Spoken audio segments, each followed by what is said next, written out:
Hi there. My name is Paula Fiscal. My show airs on Sundays at 3 o'clock p.m. on Channel 29. We have also uploaded all of our shows to YouTube, so you can log on and take a look at many of the other guests that I have on my show. For today, our special guest is Katherine Johnson, Assistant Sheriff of the City and County of San Francisco. We're going to learn today about some of the programs that she is in charge of. In the programs are also restorative justice programs, some reentry programs, and we are pleased to have you as our guest today. Katherine, tell us a little bit about how you ended up being Assistant Sheriff. Thank you very much. Good morning. My name is Katherine Johnson. I am the Assistant Sheriff for the City and County of San Francisco. I started with the Sheriff's Department in 1996, and I've had the fortune of advancing through the ranks to my current assignment. And the current assignment as Assistant Sheriff has taken how many years to get this done? 22 and a half years. And in your 22 years of being with the Sheriff's Department, can you give us any idea of some of the programs that you may have started? Sure. So currently I am responsible for all of the Sheriff's programs, both in custody and out of custody. And in custody we have a variety of programs that range from educational programs to vocational programs. And our out of custody programs really involve reentry services, education. We do training in wraparound services. But what we also do is programs that are alternatives to a jail sentence or jail incarceration, both pre-sentenced and post-release. And while our average daily population for in custody, it fluctuates between 1,330 and 1,350 people, our out of custody population is at about 1,500 people. So there are more people out of custody meeting the requirements of the court or serving an alternative to a jail sentence. And how many people do you have on staff to get through all these programs? So the staff really is broken up into two groups: the sworn employees, which are comprised of deputy sheriffs, and our support staff, or our civilian employees.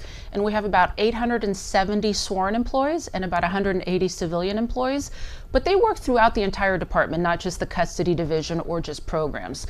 And the department is comprised of 4 divisions. We have the Administration and Programs Division, the Custody Operations Division, we have the Field Operations Division, and Planning and Projects Division.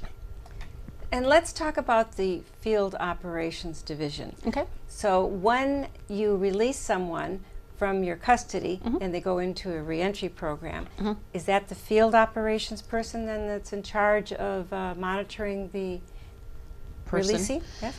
It is not the Field Operations Division. Those are employees within the Administration and Programs Division. And those employees are both sworn employees as well as civilian employees, as well as contract service providers. So we have a contract with various organizations to assist in that area. And we spoke a little bit about the vacancies earlier. Correct. Can you tell us about the process that you go through in order to fill those vacancies? Sure, absolutely. So when Sheriff Vicki Hennessy took office, there were 101 sworn vacancies within the department and roughly 40 or so civilian vacancies within the department. So when she came into office, she inherited a large number of vacancies. And over the next 2 years, we have in fact hired a large number of sworn individuals to fill those vacancies. However, we also recognize about 60 people every year leave based on attrition. Many of those individuals retire, but there are some that leave for other reasons. And so we have constantly been filling our vacancies for the last 2 years. And do you have a story you can share with us, perhaps, on any of your experiences that you've had with one of your programs?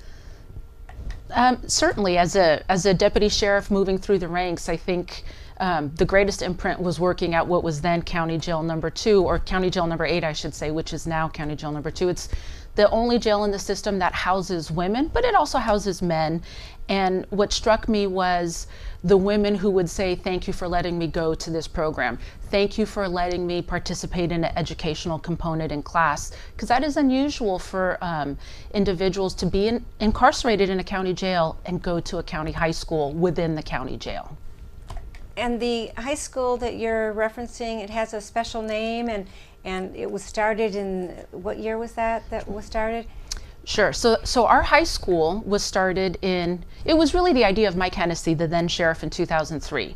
It was this notion that education will reduce recidivism. And it was a great idea, an innovative idea, and one of the first of its kind. And Mike Hennessy set out to charter our own high school. And he did that in 2004. The San Francisco Sheriff's Department started the Five Keys Charter High School. And within the county jail, the walls of the county jail, there exists a high school, just like any other high school, but it is a charter high school. The purpose of the high school was really to afford an education to individuals who were incarcerated, so they didn't spend idle time in jail. And there's regular classes. The men and women that are in jail, they take math and science and history. But also, because it's a charter high school from the Sheriff's Department, they also take classes that relate to substance abuse, to understand substance abuse issues and to be able to try and get a certificate as a counselor down the road. So those are the reasons that we've started the high school. I think what's really important about the school is the idea that it's won the Harvard Ash Award for Innovation in American Government. It's a prestigious award, and it recognizes the value of education for men and women who are incarcerated and what that does for their children to stop intergenerational incarceration. And there are particular programs also that you actually began yourself, or are you in charge of? You have some particular programs out of 77? Yeah. You brought me this nice promotional package here. Can you talk about the restorative justice program that you were referring, the RSVP, is that right? Absolutely. So RSVP is a program that was started by the Sheriff's Department decades ago, and what it stands for is Resolve to Stop the Violence. It is an innovative program. It has stood the test of time. We've had it for over 2 decades, and what it does is it's founded on the principles of restorative justice. It's a program at County Jail Number 5, and this jail specifically houses men, so it's a program for the men that employs 3 principles of restorative justice. The first is offender accountability, the second is victim restitution, and the third is community engagement. We have learned over time that restorative justice is the best mechanism to help the offender, to keep them from recidivating, to keep them from committing new crimes. But really what it also does is it engages the victim. We found that the victim's voice wasn't always heard, and we could always do more as a society, as a law enforcement community, and as individuals to bring a voice to the victims of violent crime. And after the inception of this program, that's what we did. We reached out to victims, and we started a second program called the Survivor Restoration Program. The purpose of this program connects survivors of violent crime with offenders. And the greatest impact is twofold. One is this Survivor Restoration Program affords victims a 12-week empowerment group and classes. But we also bring victims to the offenders in the county jail, and the victims provide impact statements. They talk about what it was like to be victimized, and the offenders listen to the effects of victimization on the victim. They sit there and they listen to what the victim says, and that's powerful, and that's part of the restorative justice process. And what is the breakdown of the men versus women in the county jail system? Yes. So about 90% are men, about 10% are women. That fluctuates a little bit, but about 90-10 is a good statistical average. And so when you're holding these classes where you bring in the offender to talk with the victim, you bring in the victims, is that mostly men then that you're dealing with, and domestic violence issues, or what kind of offenders? Sure. So the offenders run the gamut. Many of them are domestic violence related, but there are other violent crimes that are not related to domestic violence. But many of the offenders that are participating in the Resolve to Stop the Violence are domestic violence offenders. The victims, they may be victims of domestic violence, but they also may be victims of human trafficking. They may be victims of random violence, and the victims come in and tell their stories.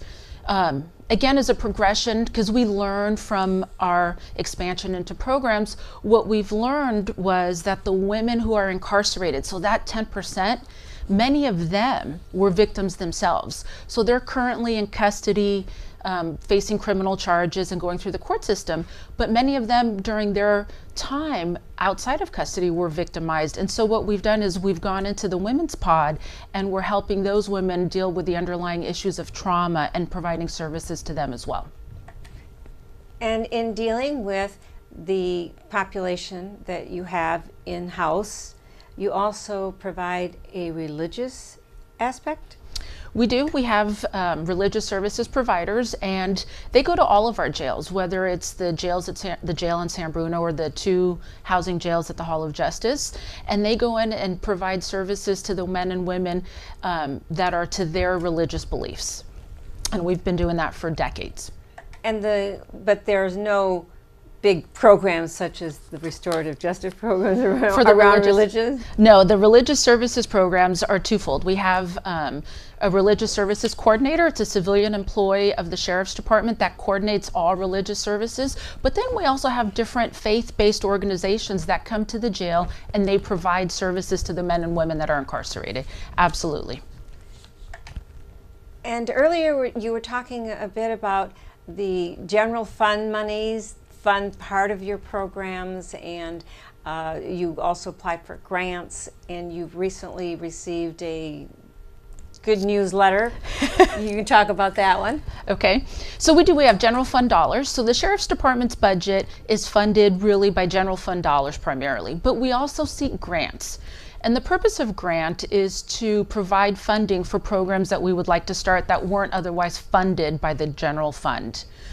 One such grant came about in 2015. So in 2015, the Board of State and Community Corrections offered a grant called the Mentally Ill Offender Crime Reduction Grant.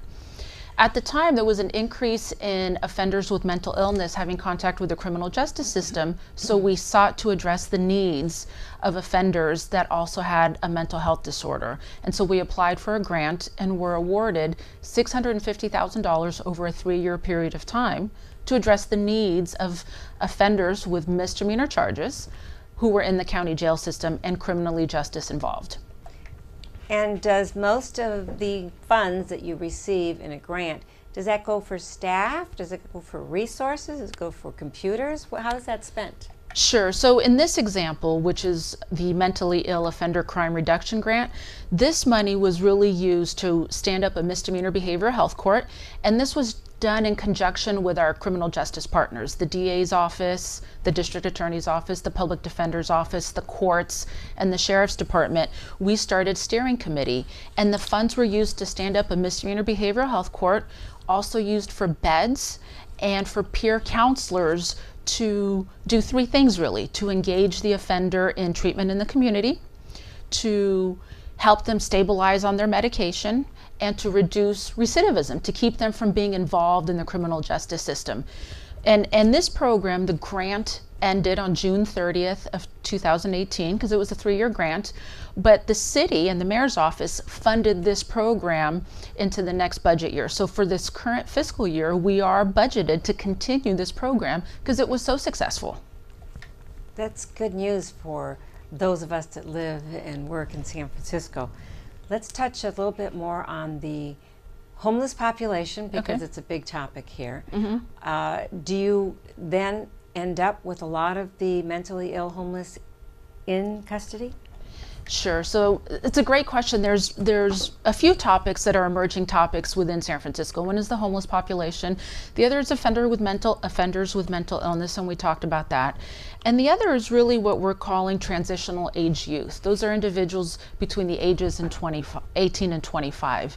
Specific to the homeless population, the Sheriff's Department in December of 2016 conducted an analysis, a survey, if you will, of the incarcerated men and women, really to determine the depth of their homelessness and how many were homeless, how many were living with friends, or what we call couch surfing.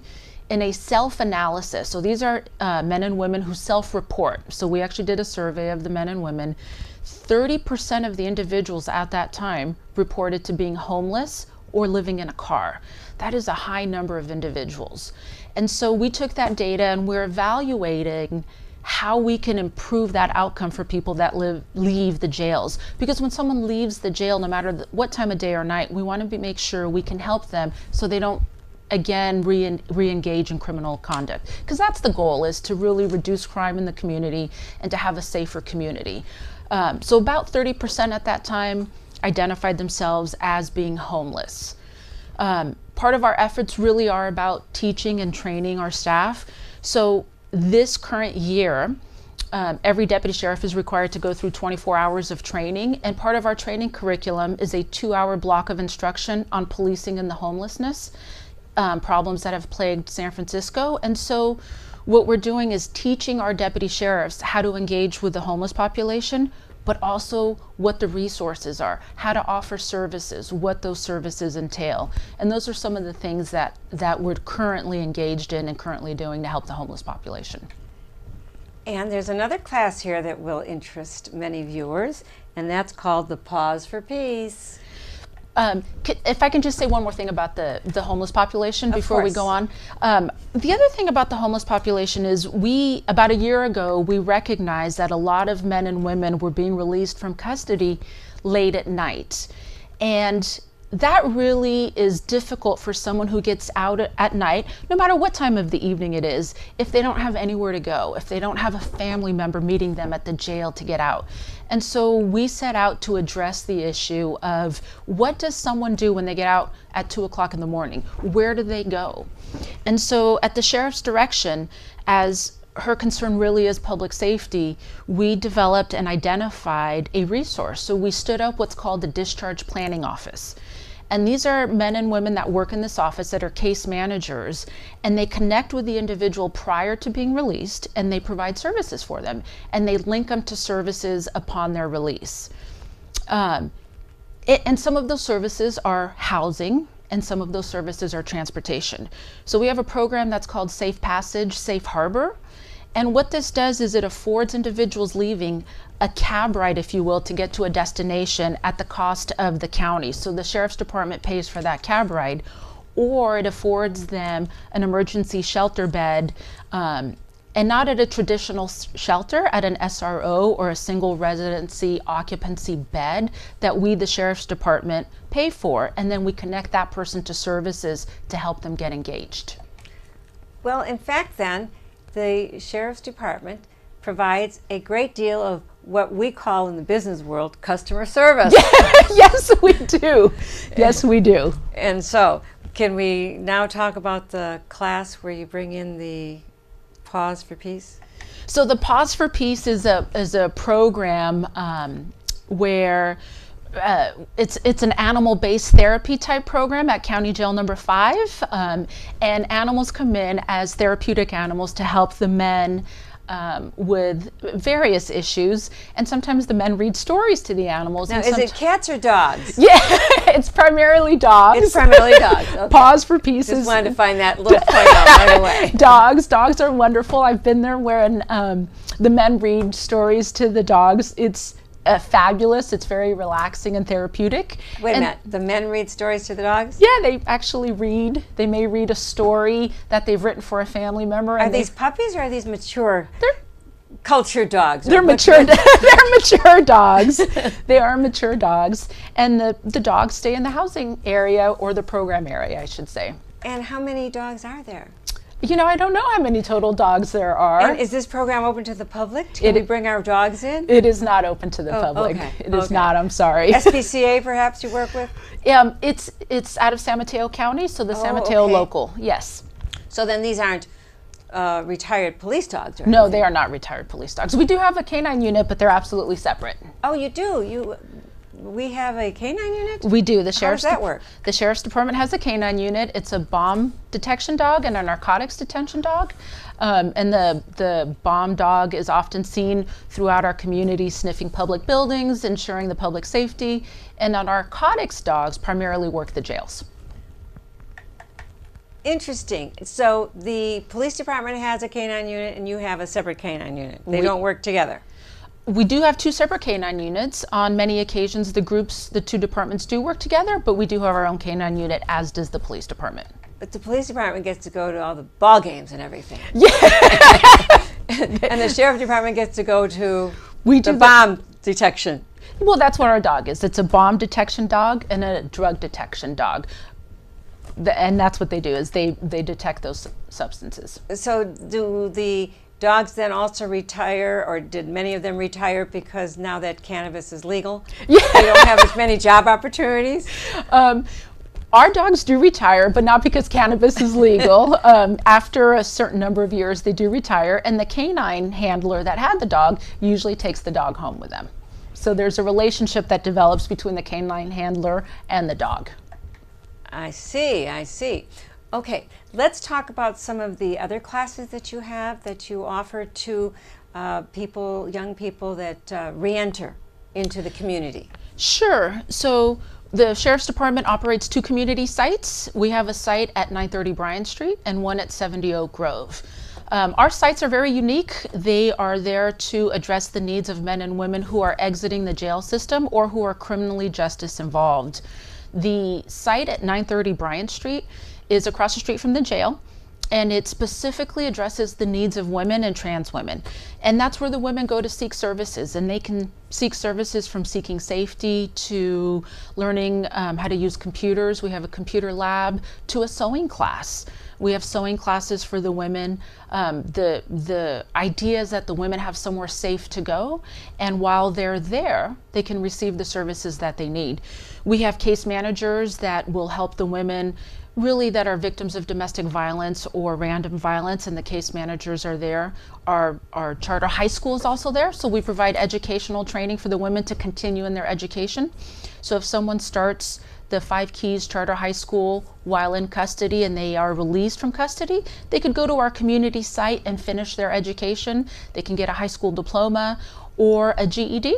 Both are offered. So there's an equity in terms of once someone is released, we want to make sure we can help them with linkages to continue in either their education or their vocation.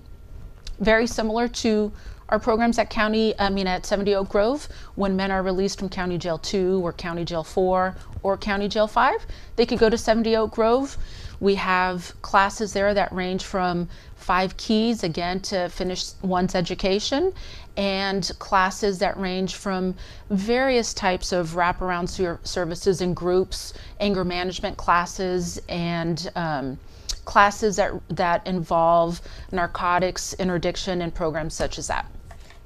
And is there room then for volunteerism within your department? Do you have a separate advisory committee of community people that perhaps are interested in some of these programs, or employers? How does one become involved? That's an excellent question for volunteers, and how does one become involved? There's a large community-based involvement. So a lot of our programs are contracted out through community-based organizations.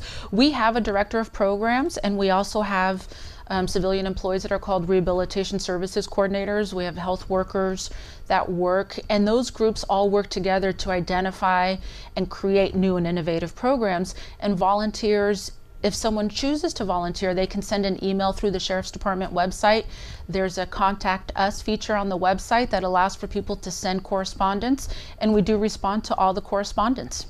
And that was my next question.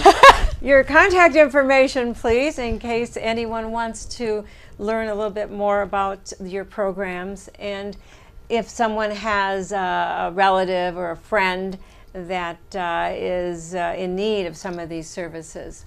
Certainly. So you can reach us by our Contact Us page on the website. It's www.sfsheriff.com. You can send an email. You can call the number, which is the general number to the Sheriff's Department, which is 415-554-7225.